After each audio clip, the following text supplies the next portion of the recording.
Good morning, readers. I am so happy to be here with you right now. My name is Mrs. Katie O'Brien, and I was born and raised in San Francisco, California. After moving to New Jersey at 19 years old, I began doing set design for TV shows on the Food Network. Do you know Emeril Lagasse?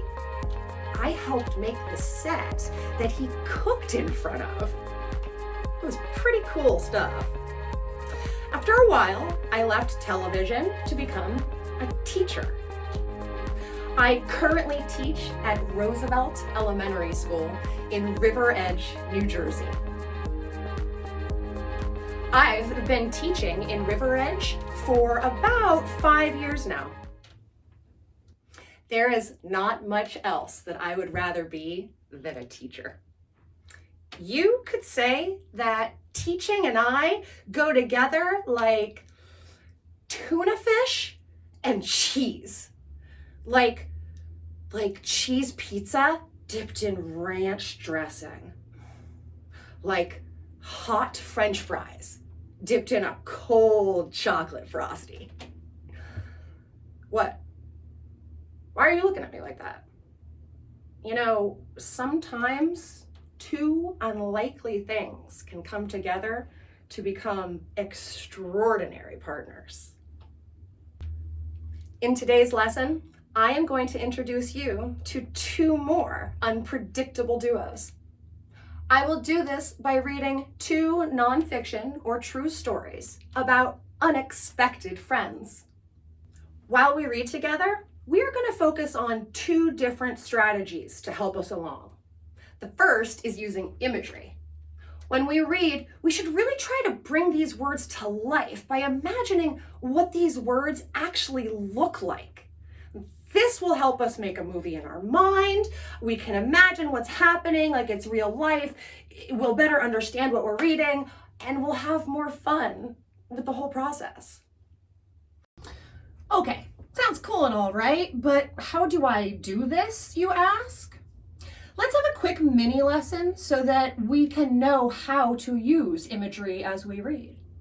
For this, you will need a blank piece of paper, a pen or a pencil, and if you have it, a box of crayons or some highlighters, markers, just a few things that have some color in it. Please go ahead and go get these things now.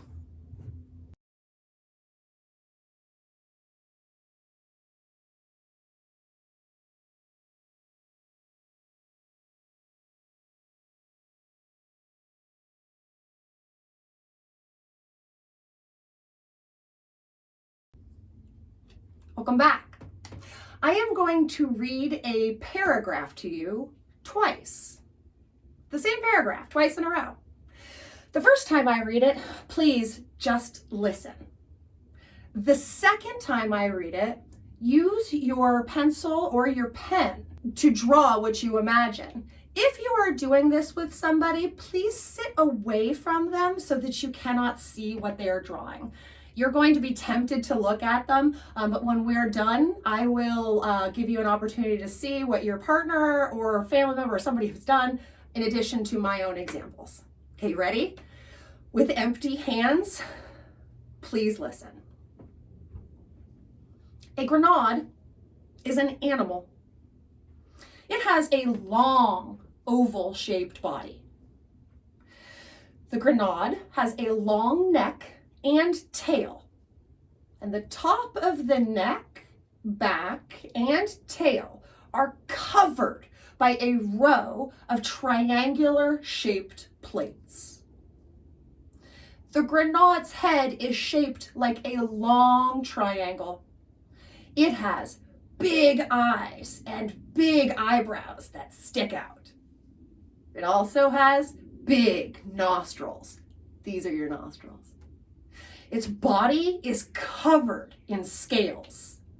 Think of what a fish is covered with. And it also has 4 short legs. And at the end of each leg is a foot with 5 toes. And each toe has a sharp claw at the end. It also has two wings attached to its body, and they are located behind the front legs towards the top of its back. Grenades may be different colors, but usually they are green and yellow or red and yellow. All right, now I'm going to read it again much more slowly, and I'm going to ask you to please draw what you see. Ready? A grenade is an animal. It has a long, oval-shaped body. The grenade has a long neck and tail. And the top of the neck, back, and tail are covered by a row of triangular plates. Triangular shaped plates, that is. The grenade's head is shaped like a long triangle.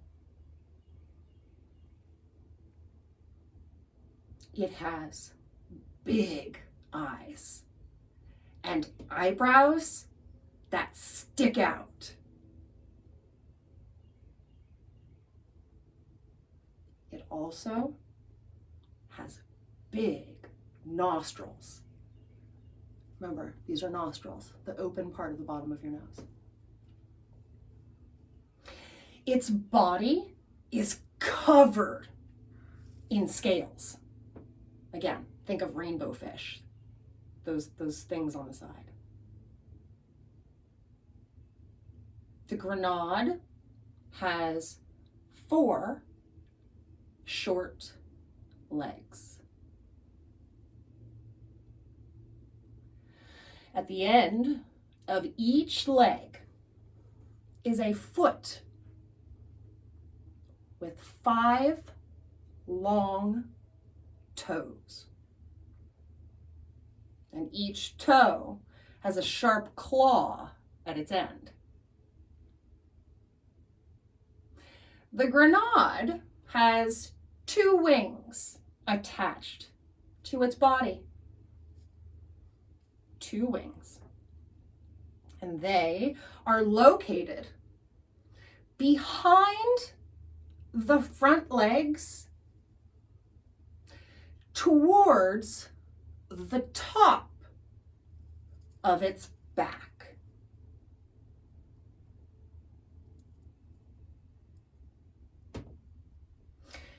Grenades may be different colors, but usually they are green and yellow or red and yellow.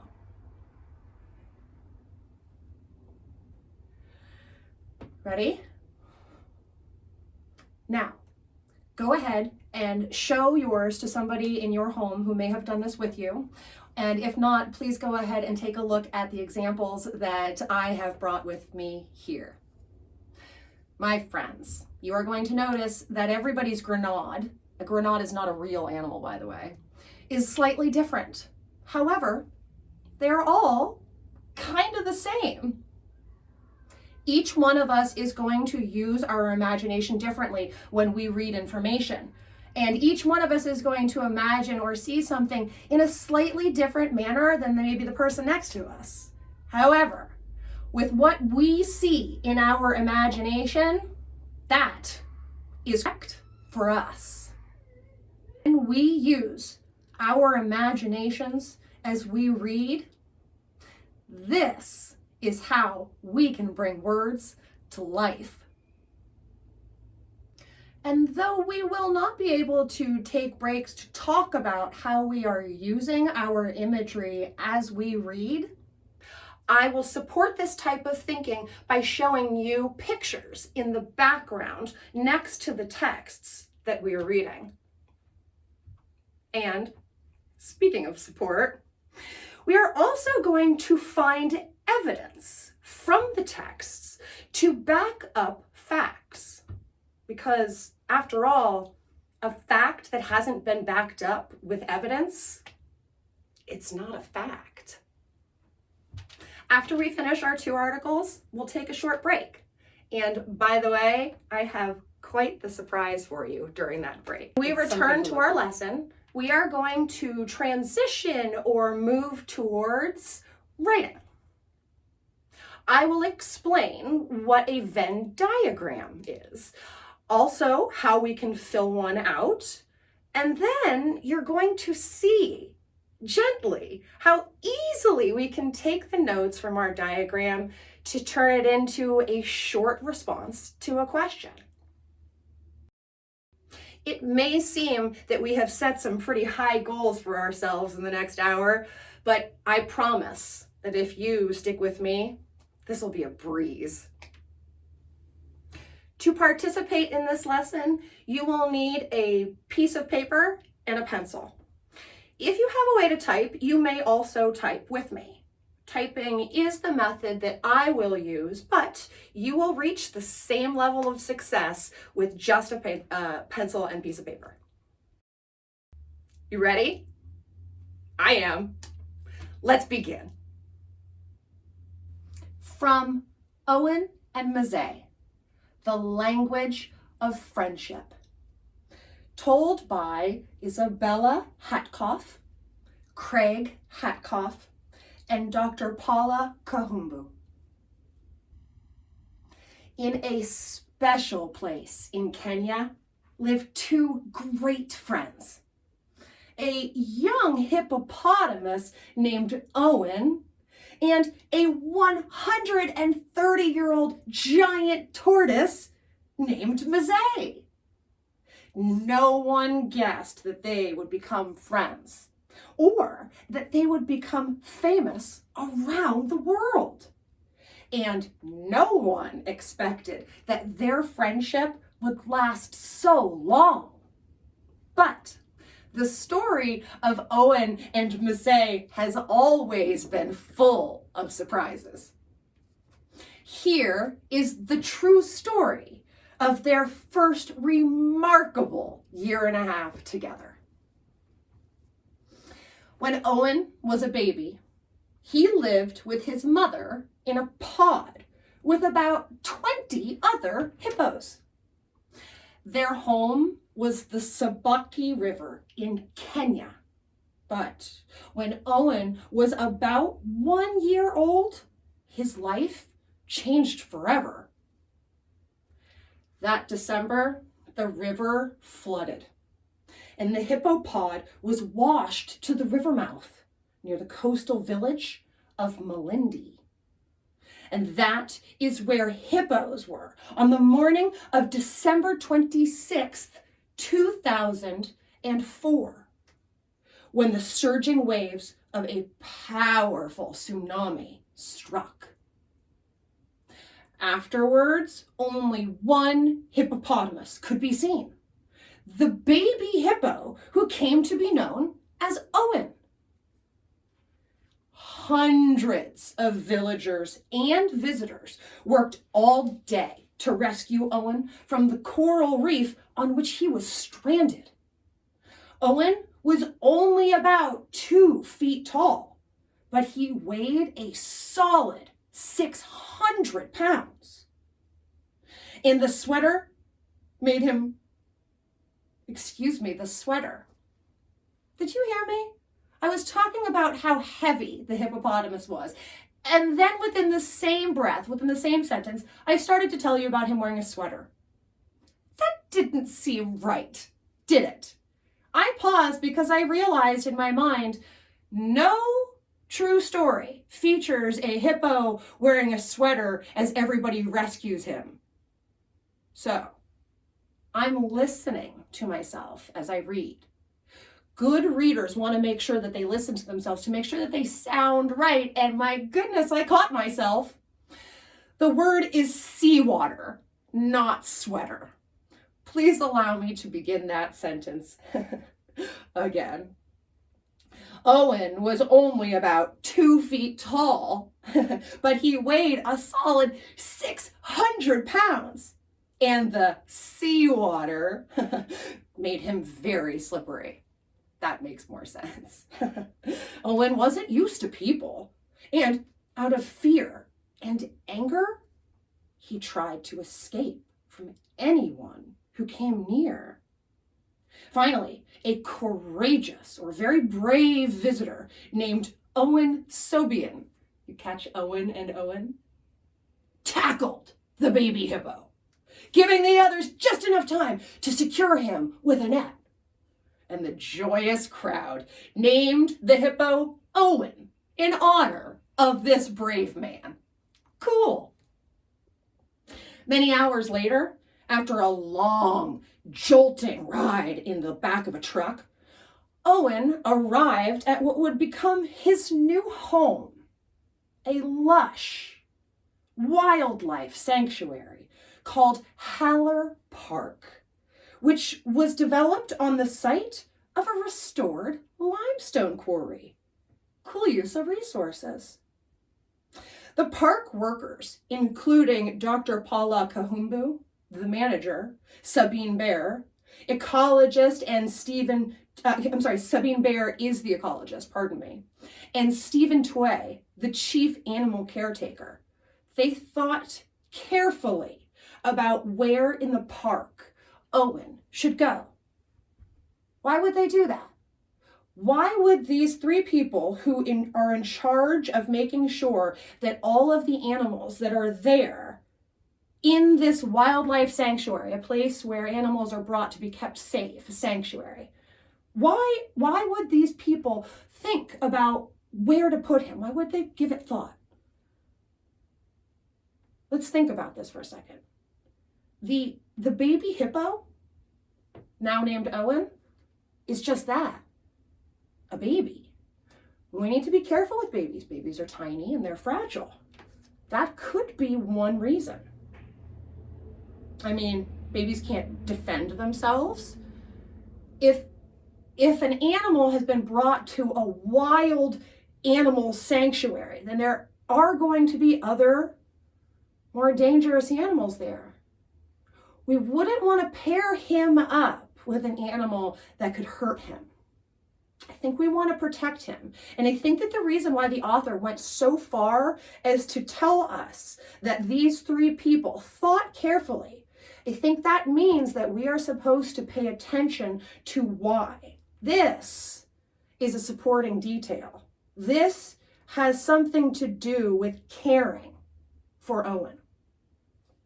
You see, 3 full-grown hippos already lived at Haller Park, but hippos, they often attack other hippos they don't know. Okay, there's one reason why those 3 needed to think so hard about where they should place Owen. We would not want the baby being attacked by larger hippos. Wow, that's crazy that hippos will attack other hippos that they don't know. All right, that's cool. Young Owen might be in danger if he were placed with them. Instead, these 3 people, they chose an enclosure or a closed-in area that they call a boma. And this is where smaller, gentler animals live. Okay. So they had the option of bringing the baby hippo to a safer spot. And so that's why they were able to figure out, okay, should he go here? Should they go there? Some of the baby and the gentle animals that lived in the boma are called bush bucks, vervet monkeys, and a few Aldabra tortoises. So enter the tortoise. One of those tortoises was a grumpy 130-year-old male named Mazet. It was late at night when Owen was finally set free into the boma. No one could believe what happened next. Owen scrambled straight across the clearing to Mazet and crouched down beside him. Mazet seemed annoyed, and he crawled away.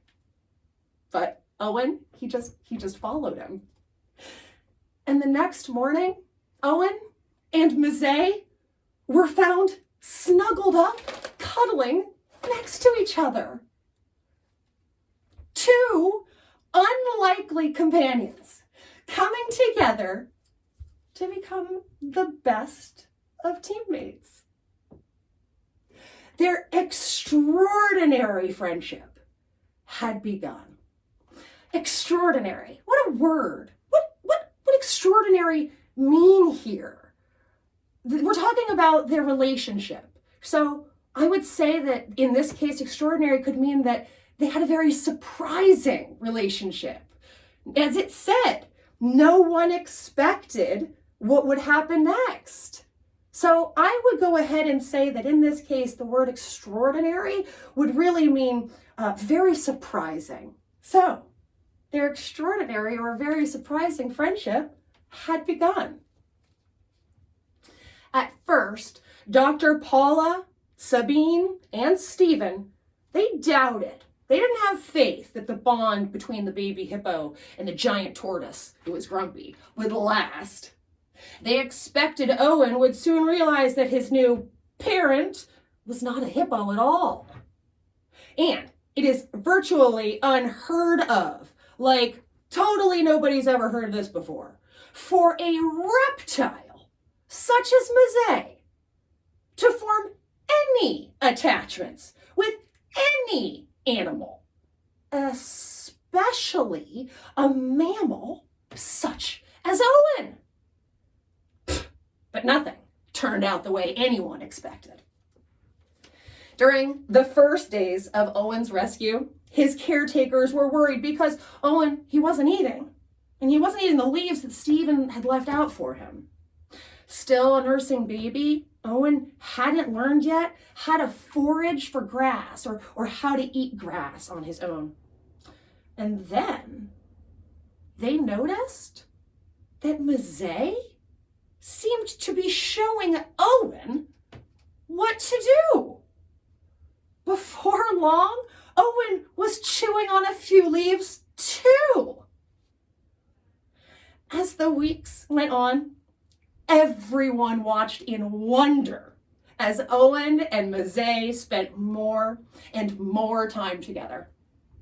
They wallowed in the pond together, ate together, and slept side by side. Mzee's companionship or friendship or partnership seemed to be helping Owen heal from the trauma, the hardship of his difficult experiences. News, right? Think of the news, breaking news of this astonishing friendship spread quickly around the world. People flocked, meaning they came in huge waves and in huge crowds to Howler Park to see Owen and Mzee for themselves. Those who couldn't travel to Kenya read about them in books, in news stories, and on the internet. Owen and Mzee were beloved stars. And now, a year and a half later, their friendship is even stronger than ever. Their bond has developed beyond what anyone has ever seen in two such different animals. I think that makes this unlikely, right? I think a good word that we could put in here to describe their relationship would be unlikely. To the workers who observe them every day, Owen and Mzee clearly seem to have true affection for each other. They often see Owen licking Mzee's face, or Mzee resting his head on Owen's broad belly. They seem happiest when they are together. In this nonfiction article that we just read, entitled The Language of Friendship, we learned facts about an unexpected companionship between a baby hippo and a super old tortoise. To boost our comprehension or understanding of this passage, we used visual information or pictures to better understand what we're reading. We also found and discussed evidence that support claims. In other words, we saw how an author uses reasons and evidence to support particular points in a text. For our second article, we are going to read an excerpt or a section of a story called From Animal Heroes, True Rescue Stories. Cool. And this particular rescue story is entitled Helping Paws. And it was written by Sandra Markle. Helping Paws. Good title. Helping. All right, so somebody's going to be helping somebody else out. Paws. Maybe it's not somebody who's helping somebody else out. Maybe it's an animal that's helping somebody out. That's my prediction. Let's see. Craig Cook has a very special service partner. A 25-year-old female capuchin monkey named Minnie.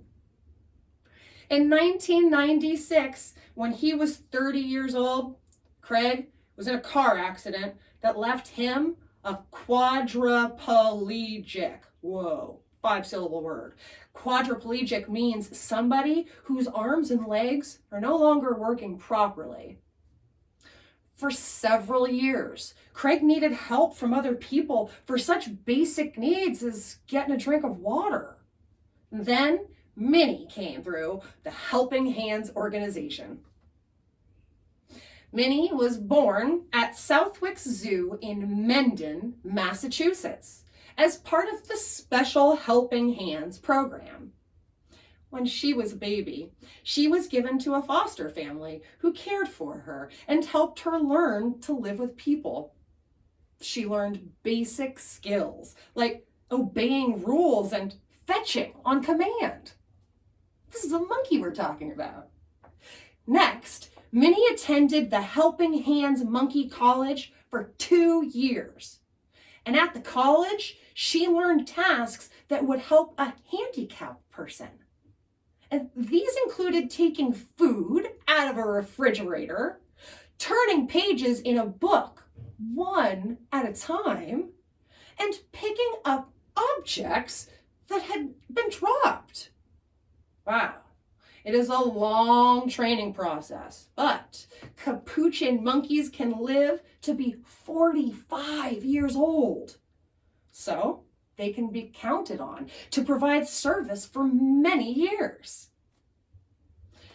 Craig said, living with Minnie is like living with a good friend.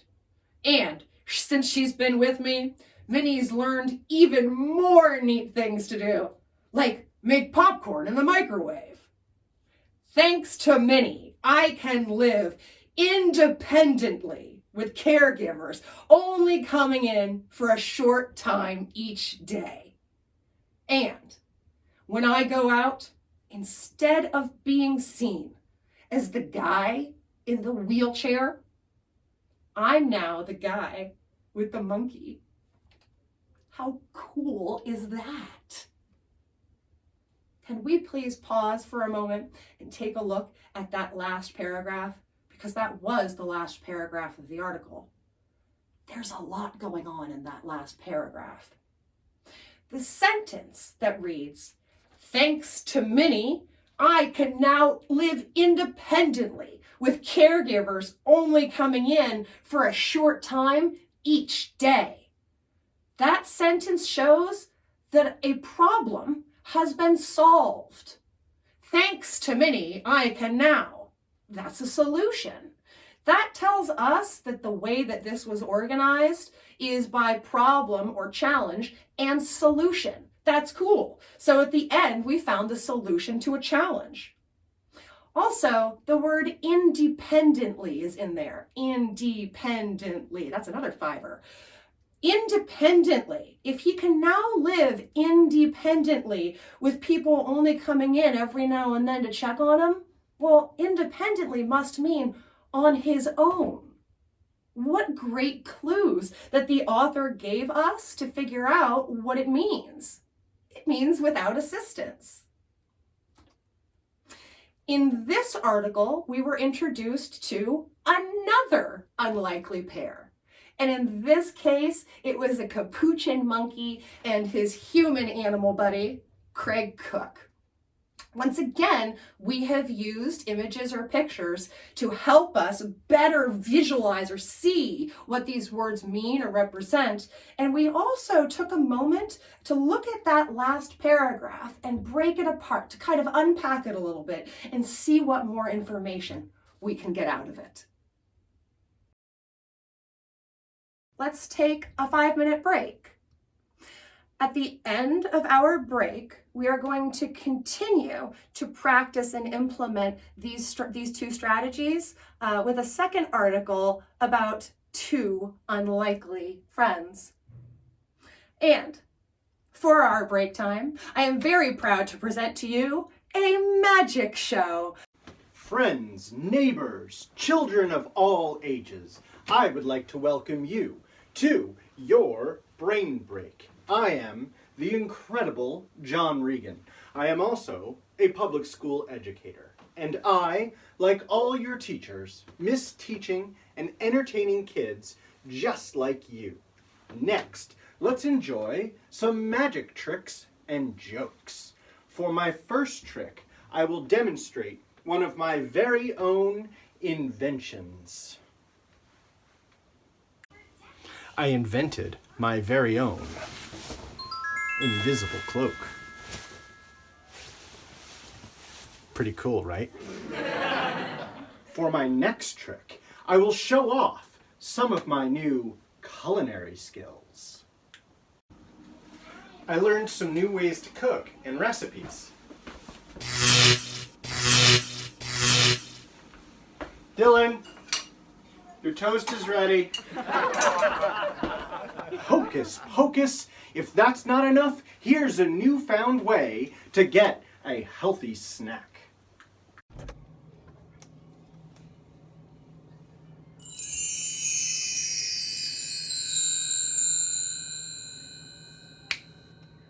Ooh. Abracadabra. Next, I will levitate my very own 4-year-old assistant, Dylan Danger Regan.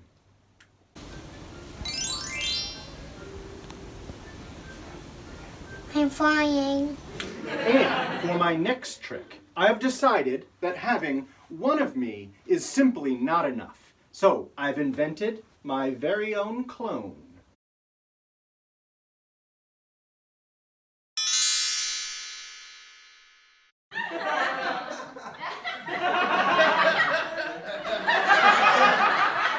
Telling jokes is always better when you have your own clone. What is the difference between weather and climate? You can't weather a tree, but you can climb it. And what kind of a plant can you grow in your hand? A palm tree. A piece of string goes into a restaurant and says, "Can I please get some service here?" The restaurant owner says, "Sorry, buddy, we don't serve string around these parts." So next day he goes back in, of course, and says, "Can I please get some service here?" And the restaurant owner again says, "Sorry, buddy, we don't serve string around these parts." Third day he tries again, and he gets so frustrated when the restaurant owner says, "Sorry, buddy, we don't serve string around these parts." So the string leaves. He goes out, he's so upset and frustrated, he starts tying himself up and kind of tearing himself apart, and he's all tied up, and he goes back into the restaurant and says, "Can I please get some service here?" And the restaurant owner says, "Hey, aren't you that piece of string that keeps coming in here?" And the string says, "No, I'm afraid not." So there's 2 muffins, and they're baking in the oven. And one says to the other muffin, "Phew, is it getting hot in here, or is it just me?" And the other muffin says, "Ah, a talking muffin!" All right. For my final trick, I will show you a fun way to communicate with your friends. Hi, Mrs. Rinkoff. How are you? I'm great, Mr. Regan. How are you? Just a little thirsty. I was out for a walk. Hi, DMS. How you doing? I hope you're doing well. Okay, great. So we were hoping they had a joke for us. Oh, that's right. The joke of the day. Hold on. I need a prop for this one. I'll be right back. I'm actually kind of thirsty.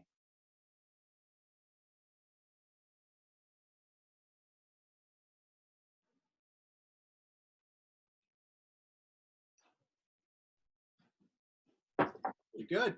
Okay. Sorry, I needed a prop. We needed to step up our game here. Okay, why was the baby mango crying? I don't know.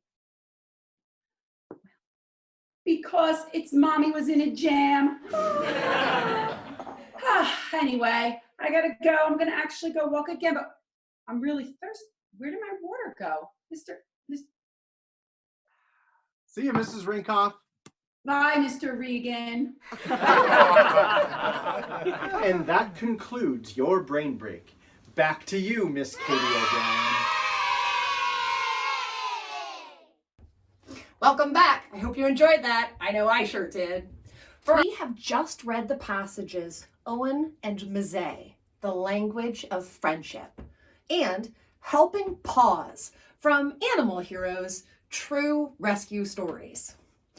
We used visualization and looked at how an author uses reasons and evidence to support facts. Now, let's take a look at what these articles have in common and what's different about them. Have you ever heard of a Venn diagram? A Venn diagram is this cool picture that you can fill in with details to better understand something. And it's actually just made up of two different circles that come together in the middle. That's not a good job with my hands, really, but that is better. So what we want to do is we want to label our Venn diagram.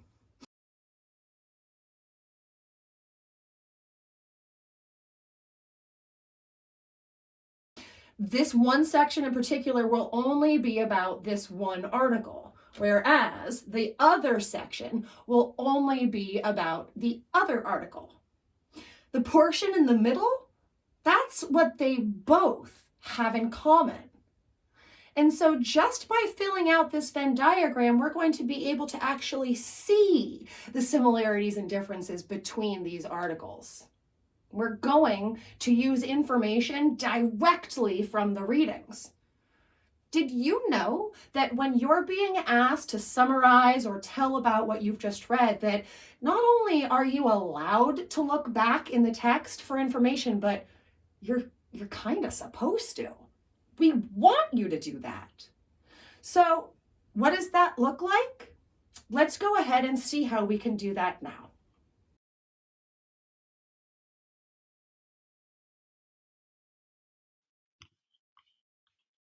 All right, so check this out. How cool is this? This is our Venn diagram that we're going to use right now. This is going to be for Owen and Mazet's details. This area will be for Minnie and Craig's information. And this section where both circles come together will be what they both have in common. So let's begin by labeling our Venn diagram. And we're going to bring Owen and Mazet all the way up here as our title. Then we're going to bring Minnie and Craig over here to title this portion of the diagram. Now, let's take a look at the monkey. All right, who was the monkey? Minnie was the monkey. That's right. So we're going to bring Minnie the monkey over here. Who was the hippo? Owen was the hippo. Very good. So we bring him under Owen and Mazet. The tortoise? That's right, Mazet. Very good. The human? Craig, that's right. Craig is the human. Very good. Thank you very much for your help. So what about this guy? That is the word animals. Well, look at that. The hippo and the tortoise and the monkey and the human, well, they're all animals. That's right. Humans are animals. So we have found our first thing in common. Let's keep going. Let's see if location is something that both stories have in common. This location of Massachusetts, I know that is where Minnie was when she was being trained. And Kenya is where Owen and Mazzei were. Now, Massachusetts is in the United States, and Kenya is in Africa. So this is in North America, and this is Africa, and they're two different continents. They're two entirely different places. So we cannot say that they have location in common. To try and say that they're both on the planet, so they both live in the world, I think that's too much of a stretch. So we're not going to go that far. All right. So let's keep going and see what else we've got. We've got Mazzei helped Owen. All right. Well, that clearly goes there. We know Mazzei helped him. What about Minnie helped Craig? Everything moved and got goofy. That's absolutely right. Minnie helped Craig. Excuse me. Wow, this is kind of exciting. Okay, we'll leave it right there, guys. All right, so we know that one helped here and one helped here. And so that means that we now have something else in common, and that would be helpers. Both stories had one animal helping another. And then, after we learned about how they helped one another, really because they did help one another, didn't they? We learned that a hippo and a tortoise became friends. Well, we also learned that a monkey and a person became friends. And so what does that mean is the third thing that both of these articles have in common? That's right. They both formed unlikely friendships. And look what we have now. We have this beautiful picture that shows us what we just learned. Way to go. Thanks for your help. Cool. So now what? Now we are ready to attack and conquer a question about the articles. Like it's nothing.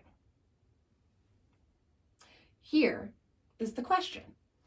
You have read the passage from Owen and Mazzei, The Language of Friendship, and Helping Paws from Animal Heroes, True Rescue Stories. Describe what the articles have in common. Support your ideas with evidence. No way. That's the question? That's exactly what we've been doing this whole time. We've got this, no problem.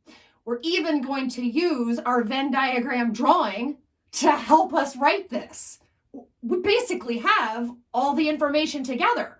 We're good to go.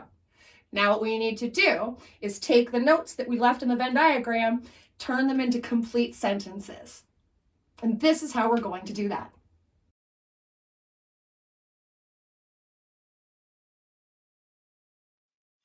We have done a wonderful job of creating this thorough and complete Venn diagram.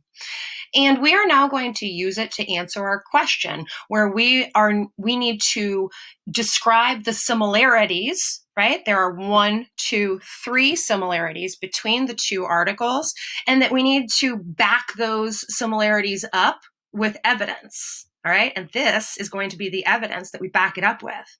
It's like we've done it. We just need to put it into sentences now. So because we're going to answer a question, we're going to begin by hitting the tab key one time if we're typing, because we want to indent.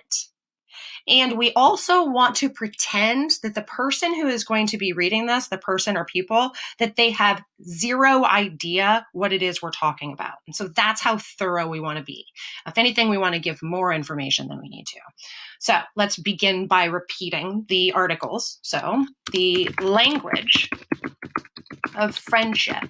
Notice how I titled or capitalized L and F here because this is the title, the language of friendship, and here I come with the capitalization again because these are the titles of the articles. They have 1, 2, 3. 3 things in common.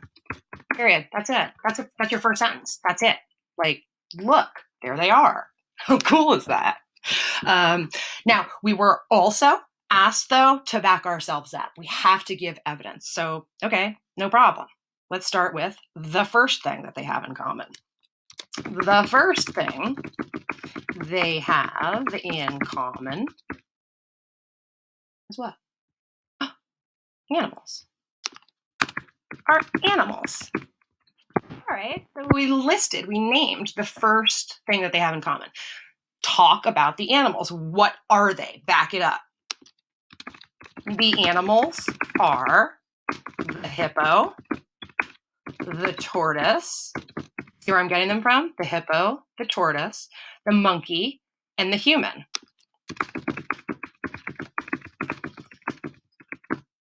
Period. That's it. That's it. We're done now completely with the first point. So what are we going to do? We're going to move on to that's right, the second one. And so the second thing that they have in common is that they both have helpers. So let's just write that. The second thing that these articles have in common is that they both have helpers, right? So we should back that up, though. Like, who are the helpers? What are you talking about? Well, here's one piece of evidence, and here's the other. Let's put them down. Mazzei helped Owen. Well, what did Mazzei help Owen with? One of the things that he helped him with was learning how to eat, right? Helped Owen learn how to eat. And Minnie helped Craig. What did Minnie help Craig with? Yes, my goodness. And Minnie helped Craig become more independent. P-E-N-D-E-N-T. There we go. Very good. Wow. So that meant that Craig was able to do more things on his own. That leaves one more thing. Look, we're almost done. That's it. So the third thing that they have in common is that both articles talk about unlikely friendships. So the last thing, because we're not going to talk about anything else, right? That they have in common is they both, should we say, talk about unlikely, see, here we go, we're just using it, friendships. Oh, look, I put in one too many spaces. No need really to wait until the end when you know you've made a mistake. You just catch it, okay? So let's talk about those friendships. And we're going to take our evidence directly from here. One friendship was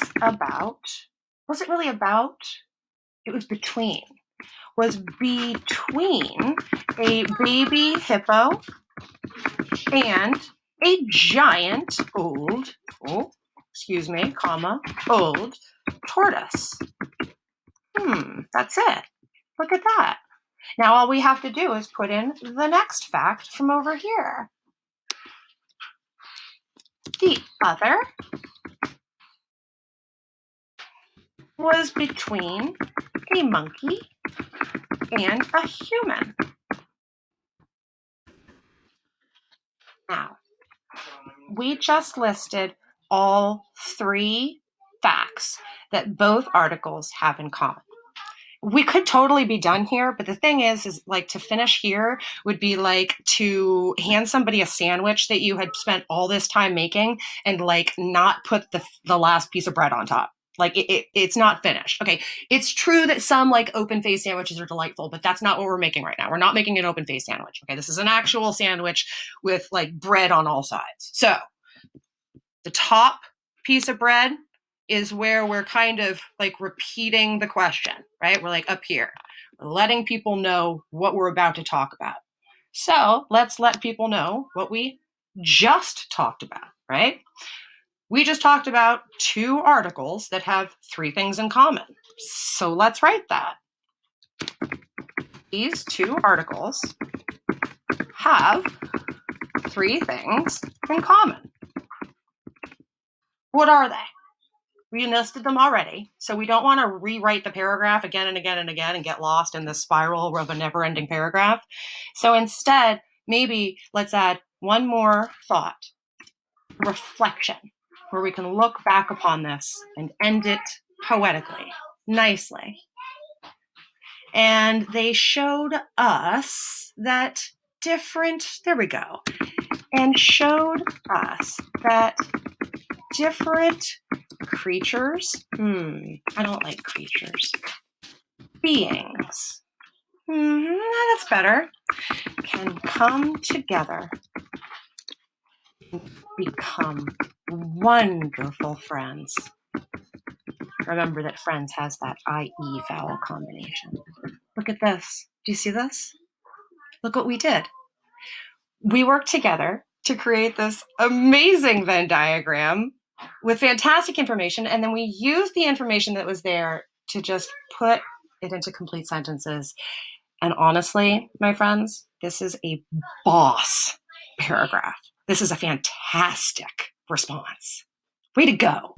As you well know by now, today we read 2 articles about relationships between unusual pairs of animals.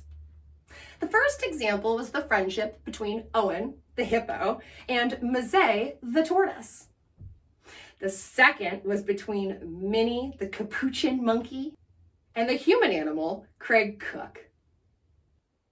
While we read both passages, we used imagery and supporting details to strengthen our understanding of the information that we read together. We then learned about a Venn diagram and how we can use it to find what 2 different things have that are unique to one another, meaning that's only for them, or what it is that they share and have in common. And if all of that wasn't impressive enough, we finished up by writing a completely awesome response to a tough question. That's right. That was a tough question. But because we took it one step at a time, we nailed it. I have had many favorite moments in the time that we have shared together today. But my absolute favorite part of this lesson was realizing that bringing different things, animals, or people together, it's not only okay, but it can result in learning about and experiencing wonderful new things. Just like popcorn with hot sauce drizzled on top of it, or pickles dipped in orange juice, or ketchup drizzled on top of macaroni and cheese. Thank you for taking the time to learn with me today. I had a fantastic time with you. Be well, New Jersey.